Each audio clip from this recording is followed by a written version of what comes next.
আসসালামু আলাইকুম। Hello everyone, তোমরা সকলে কেমন আছো? আলহামদুলিল্লাহ আমি ভালো আছি। আমি আজকে সকাল সকাল আমার চলে যাচ্ছি শ্বশুরবাড়ি। আসলে অনেকেই আমাকে বলেছে যে আপু তোমার শ্বশুরবাড়ি কোথায়, তোমার শ্বশুর শাশুড়িকে দেখতে পাই না, তারা কি আছে কি নাই, এই জন্যই আমার এই ভিডিওটা দেওয়া। আজকে সকালে ঘুম থেকে উঠে আমরা আসলে রান্না করে কিছু খাইনি, শুধু জাস্ট নাস্তা করেছি। নাস্তা করেই চলে যাচ্ছি। এই জন্য দেখতেই পাচ্ছেন এই রাস্তাটা সব সময় মানে গাড়ি ঘোড়া অল টাইম যানজট থাকে, কিন্তু খুব সকাল হওয়াতেই রাস্তা একদম ফাঁকা। এই রাস্তাটা হলো আমার শ্বশুরবাড়ি যাওয়ার রাস্তা। এই রাস্তাটা সোনাহাট স্থলবন্দর, যেটাই দেখতে পাচ্ছেন এটা হলো পাটেশ্বরী ব্রিজ। এটা হলো দুধকমা নদীর উপর দিয়ে গেছে। ব্রিজটা প্রায় ভেঙে গেছে, তাই ওই আমার হাতের ডান সাইডে যে দেখতে পাচ্ছেন ওখানে নতুন করে ব্রিজ হচ্ছে। ব্রিজটা মানে যাওয়া খুবই কষ্ট, খুবই ঝাঁকি লাগে অটোতে।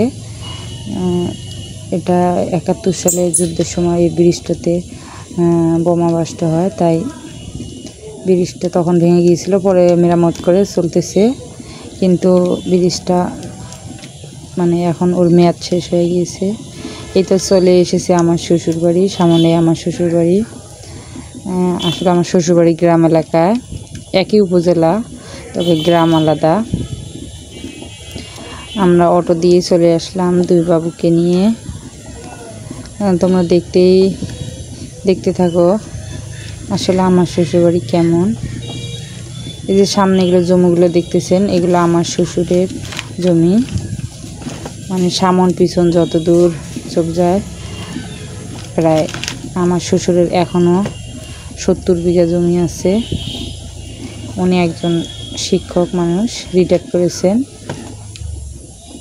এখন তেমন কিছু করেন না, শুধু জমি জমাগুলো দেখাশোনা করেন, এতটুকুই তার কাজ। তোমরা দেখতেই থাকো আমার শ্বশুরবাড়ি।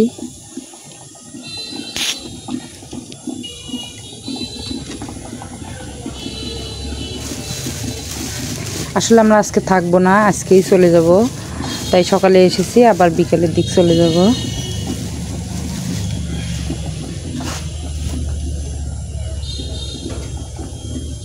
এই যে কবরস্থানটা দেখতে পেয়েছেন, এটা আমার দাদি শাশুড়ি, দাদা শ্বশুর, আমার জ্যাঠা শ্বশুর, ওনাদের কবর। এই যে এটা হলো আমার শ্বশুরবাড়ি, আমরা অলরেডি চলে এসেছি।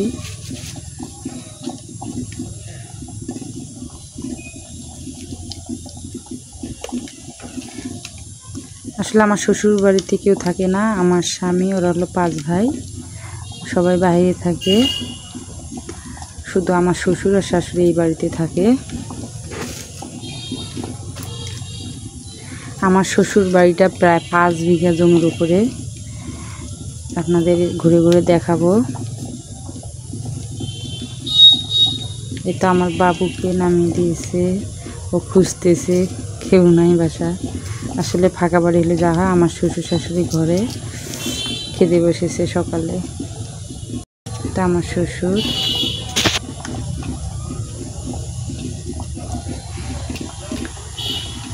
চলো আমার শ্বশুর বাড়ি পুরোটা তোমাদের দেখিয়ে দেই, তোমরা আমার সাথে থাকো।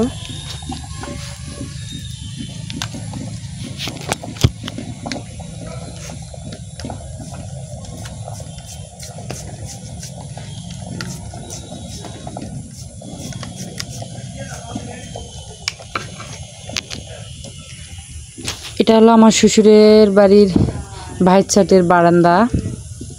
এই যে এদিক দিয়ে কবরস্থানটা দেখা যাচ্ছে, এদিক দিয়ে একটা প্রথম রুম। আসলে এই রুমটাতে লোকজন নেই, তাই কিছু রাখিনি, ফাঁকা একটা রুম পড়েছে। এটা ড্রয়িং রুম হিসেবে ব্যবহার করার জন্য করেছিল।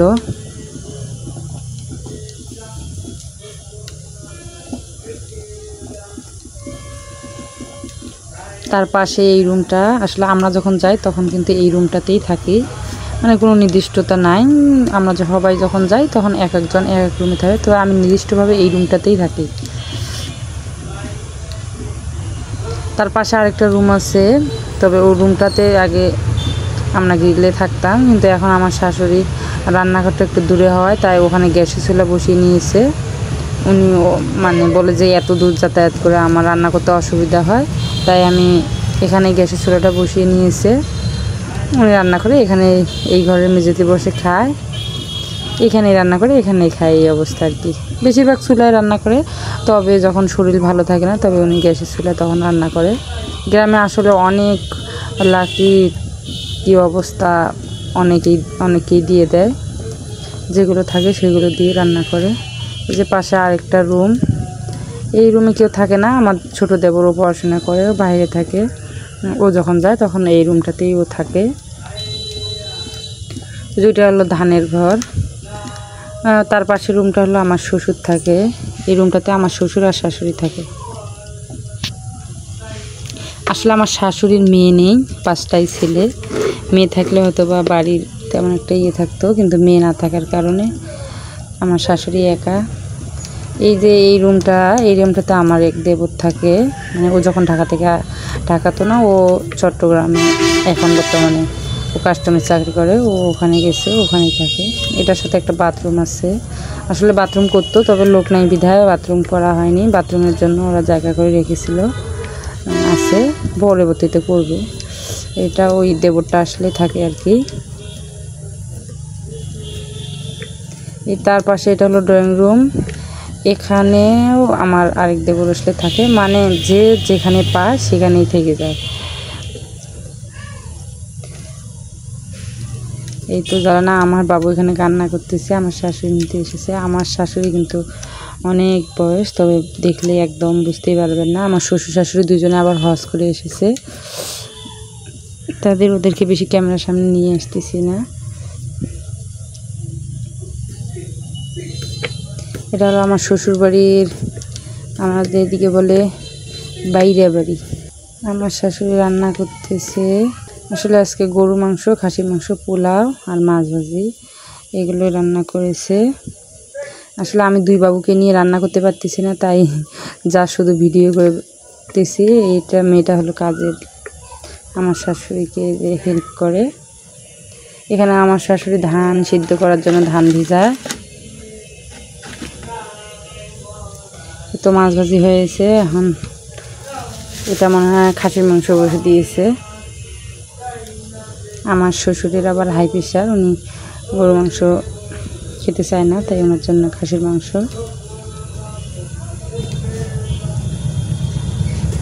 এই যে এই মেয়েটা কিন্তু একটু পাগল টাইপ, ওখানে বসে আছে, ওকে দেখলে সবাই ভয় পায় প্রায়। কাজ করার লোক পাওয়া যায় না বিধায় ওকে রাখা। তা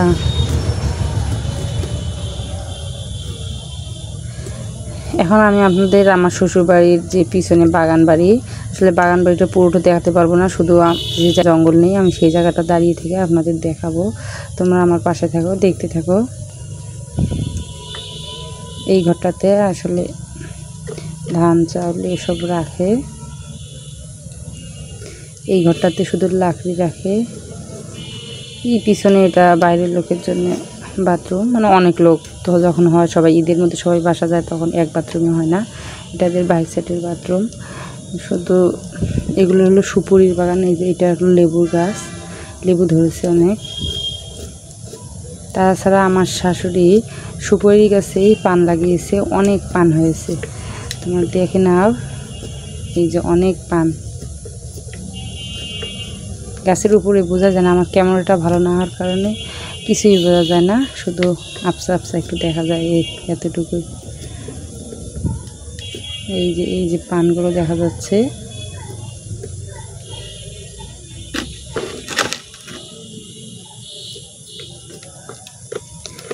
আসলে গ্রামে থাকা হয় না, কোনো কর্মসংস্থান নেই। আমি যেখানে থাকি সেখানে কিন্তু আমি একটা চাকরি করতাম, এখন অবশ্য করি না, নেই চাকরিটা। আমি এক প্রকল্পে চাকরি করতাম মহিলা বিষয়ক অধিদপ্তরে, আইজি প্রশিক্ষক হিসেবে কাজ করতাম। তো আমার চাকরির মেয়াদ শেষ হয়ে গিয়েছে, এখন সামনে আল্লাহ ভরসা কী হবে জানি না। আপাতত বেকার বসে আছি, তাই আপনাদের সঙ্গে আমার সুখ দুঃখের সব কিছু শেয়ার করি। আপনাদের ভালো লেগে থাকলে অবশ্যই আমাকে সাপোর্ট করবেন, আমার পাশে থাকবেন। আপনাদের ভালোবাসা ছাড়া এগিয়ে যাওয়া সম্ভব নয়। এই তো আমার শ্বশুরবাড়ির বাগান বাড়িটা দেখতেছি, তোমরা দেখতে থাকো।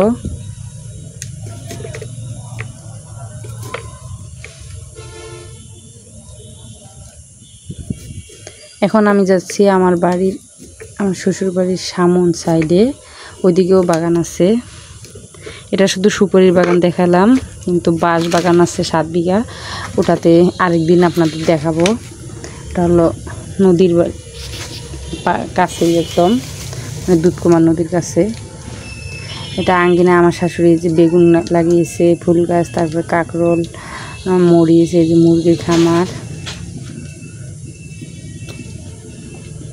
গ্রামের যা হয় সব কিছুই করা যায়, খুবই ভালো লাগে। এখন তোমরা এতো আমার শ্বশুরের এটা মোটরসাইকেল, আমার গ্রামের এক ভাবি, ও আমাদের সুপারি গাছে যে ঢোঙাগুলো আছে সেগুলো ও নিয়ে যাবে রান্না করার জন্য, তাই এসেছে। আমার শ্বশুর বাড়ির যে বাগান বাড়িটা আছে ওখানে শুধু সুপারি নয়, লিচু গাছ আছে এমন 15টা, তারপর নারিকেল গাছ আছে, তারপর লটকন গাছ আছে, তারপর কাঁঠাল গাছ আছে 40টা, বিভিন্ন প্রকার গাছ, ফলের গাছ আছে অনেক, আম গাছ আছে এমন 30টার মতো। কাঁঠালের সময় তো খেতে খেতে হয়রান হয়ে যায়, বিক্রিও করে না এমন অবস্থা।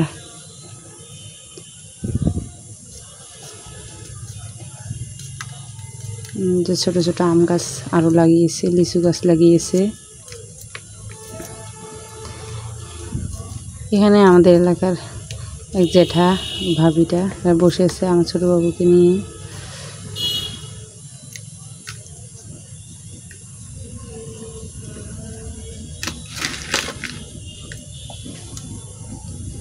এটা আমার শ্বশুর বাড়ির সামনের রাস্তা, পাকা নয় কাঁচা রাস্তা। সামনে যে জমিগুলো দেখলেন এগুলো কিন্তু আমার শ্বশুর এর জমি।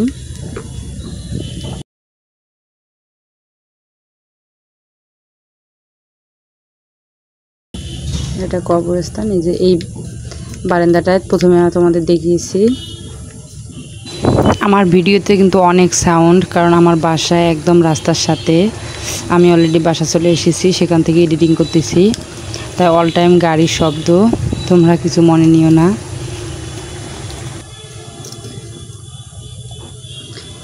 এই তো আমার শ্বশুর আমার বর খেতে বসেছে। আসলে আমরা খাওয়া দাওয়া করেই চলে যাব, আমরা থাকবো না, রান্না শেষ হয়েছে। আমি বাইরে থেকে এসে দেখি ওরা অলরেডি খেতে বসেছে। আমি বাবুকে নিয়ে খেয়ে দিয়ে তারপর চলে যাব।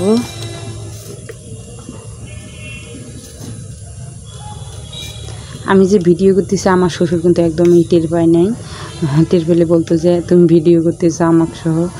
আসলে আমি ওনার মুখটা ভিডিও করিনি, কারণ ওনারা হলো হাজি মানুষ, ওরা বলবে যে আমাদের ভিডিও তুমি বাইরে দিও না।